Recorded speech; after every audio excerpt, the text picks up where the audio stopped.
Many people throughout the world go grocery shopping once or twice a week, and a recurring thought that I seem to have at my local supermarket is why do all the fruits and vegetables look the exact same in October as they would in April? With that being said, today my speech will focus on imported food products that reach our nation's outlets and how they affect us positively and negatively. With a survey in my small town, I learned that it causes much concern for so many people, and recently I had the chance to visit with Mr. Wayne England, one of our local farmers. We got on the subject of this year's past produce crop, and he explained to me that only half of this crops were purchased by grocery wholesalers. When I asked why, he explained to me that it was mainly due to the competition created by imported food products. What would you say if I told you over 320,000 pounds of produce were imported by foreign countries and consumed by Americans every single day? And to further that, this is at a growing rate of 1.6% each year. If you find that a little unsettling, it's probably because you've always heard that the United States is one of the world's largest exporters in foods and fibers, and you would be 100% correct. So then our questions would become, if domestic agriculture is such a large part of our nation's economy, then why would we need to import products to satisfy our food demand? Well, according to America's Family Farm website, the reason behind increasing our nation's food imports revolves around two major barriers in our food system: product availability and product price. Now, don't be alarmed by that first statement, because American farmers and corporations are producing more than enough food for the entire United States population. The problem is that not all of our food is making it into our grocery stores and supermarkets. Why, you might ask? It's because of our consumer-driven system won't accept all of America's fresh food. To satisfy our needs, we need to import products from countries all over the world and stock them in our local grocery stores. Haven't you ever wondered why the fruits and vegetables look the exact same year-round? From a business standpoint, this makes a lot of sense.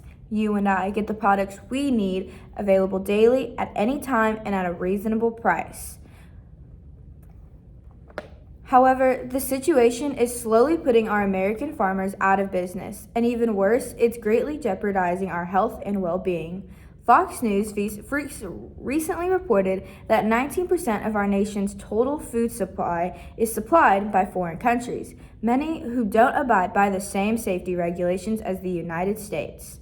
This is an area I researched in Ms. Jacobs' horticulture class last semester. According to a survey conducted by the USDA, 79% of consumers buy fresh foods solely based on appearance. In other words, we put what looks good on the shelves without being aware of its point of origin, company label, or even its travel history. Sooner or later, this mindset is going to cause a major food safety hazard. Now, you're probably saying to yourself, Kayla, doesn't our country have an inspection program that tests all of our food for potential hazards before they reach our grocery stores and markets? And yes, we do, but believe it or not, only 2% of imported products reach our borders and get tested by the FDA and the Department of Agriculture. Tommy Thompson, former Secretary of the U.S. Health and Human Services Division, was quoted saying, "I cannot understand why our nation's terrorists have not attacked our food supply, given that they would have a 98% chance of success in the process."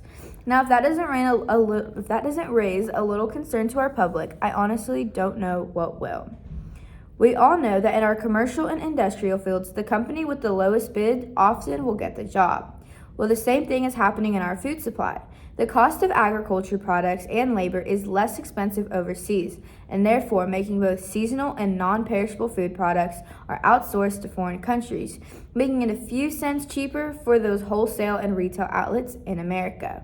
Mr. Mike Dietze, a sales representative for a nearby Glacier Foods, says it costs less money to have countries like China grow our fresh peaches and then further process them into cans and load them onto a large holding container and ship them across the sea in a 500-foot barge. Then it will to grow and distribute those same peaches here on American soil. In summary, we grow more than enough food on American soil for ourselves and much of the world. Yet our own farmers and ranchers are going broke because our grocery stores are stocking their shelves with foreign products. But we put our lives at risk by not properly inspecting our nation's ports. But on the contrary, we, unlike so many other people around the world, have food available at any time and at a reasonable price, and that we should be thankful for. Thank you.